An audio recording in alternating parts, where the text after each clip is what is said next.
As we celebrate dads this weekend, we want to take the time to highlight an important yet somewhat unspoken taboo topic for fathers: paternal mental health disorder, also known as postpartum depression for dads. It is a real issue that isn't talked about much. I think many dads don't know that it exists, and many people in our newsroom had never heard of it until now. So we caught up with a licensed psychologist and a dad who's been through paternal postpartum depression to talk about the signs and the symptoms and solutions. Turns out 1 in 10 men suffer from postpartum depression during their partner's pregnancy and the years following. And if their partner is suffering from PPD, the chances are higher for men to go through the same mental health challenges. Dr. Dan Singley is a psychologist who sits on the Presidential Advisory Board for Postpartum Support International. He says it can lead to anxiety, OCD, PTSD, and psychosis. And he says these are some of the signs to look out for: agitation, anger, frustration, being more socially withdrawn or isolated.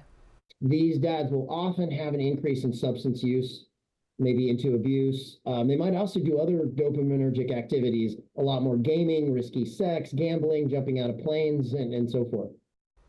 And some of those signs is what made Reginald Day realize he was going through paternal postpartum depression after the birth of his first child. He says his depression was weighing heavily on his family, so he sought help.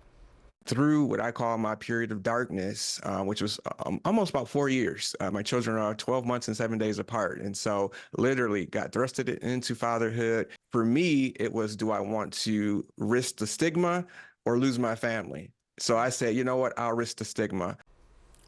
Well, now Reginald leads a support group for men struggling with mental health and says it's been life-changing for so many dads who really just needed validation and support.